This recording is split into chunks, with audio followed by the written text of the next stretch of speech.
Martin Luther King had no idea how when he did his I Have a Dream speech.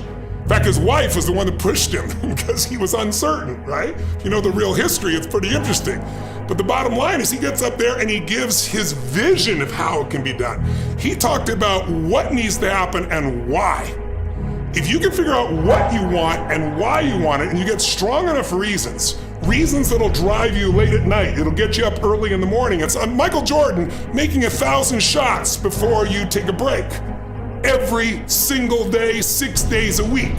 So you look at Jordan, or you look at, LeBron, or you look at anybody who's the best in the world at what they do, and you go, aren't they lucky? But if you actually study them, you'll see they're doing things, they're practicing in private things that make them certain in public, and they get rewarded for what they do in public. Yeah. And you gotta do the same. Like, we'll almost all do it for something more than ourselves.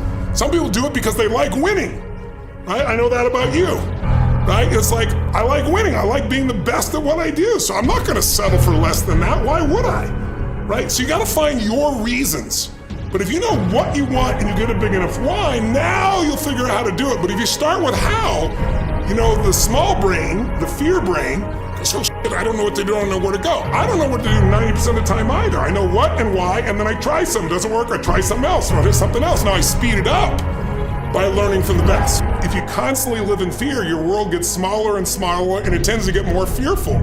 Like, who's more fearful? Someone who's broken 10 bones in their body and healed them as a kid, or someone who never broke a bone? You know the answer is. The kids that are overprotected are fearful all the time. But if you've gone out in the street and you got in a fight and you busted your arm or your hand or finger, or you played football or whatever the hell it is, or boxed or something, now it's like I'm not afraid of that crap because you've lived it. And there's no substitute. I always tell people a belief is a poor substitute for an experience.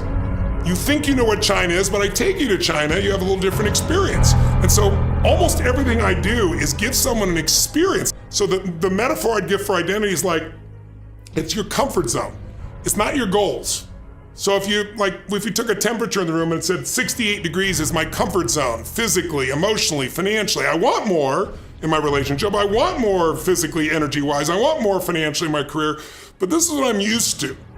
And so what happens? People stay in their comfort zone for the most part. And then let's say something happens and you dip. You're a 68 degree, or that's your mentality, and you drop down to 62, 61, 60, somewhere around 60 or 59, the heaters kick on and go, whoa, whoa, whoa. You're a 68 degree, or what the hell are you doing? We've all experienced that. All of a sudden you go, I'm not gonna live like this anymore. I'm not gonna be in this relationship. I'm not gonna be fat like this. Boom, and you get this drive and you start to change.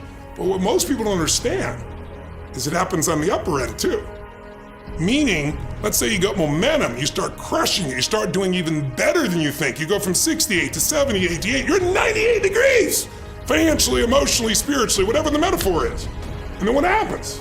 You go, hey, your brain goes, who the hell do you think you are? You're not a 98 degree here, right? Get back to 68. And if nothing else, the heaters stop, you lose your drive, that'll drift you back.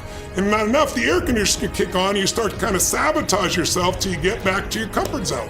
So unless you expand your identity, change is temporary. Unless you expand your identity, you're gonna basically keep where you are. You might improve a little or not, you might go up and down a bit, but you're gonna stay within a realm. If you're gonna have an explosive breakthrough to another level, physically, mentally, financially, spiritually, then we gotta not only give you the tools, we gotta shift that internal sense of who you really are and have you find that you are more than anything that's ever happened to you, that you can handle whatever shows up, even if it's incredibly scary or uncomfortable.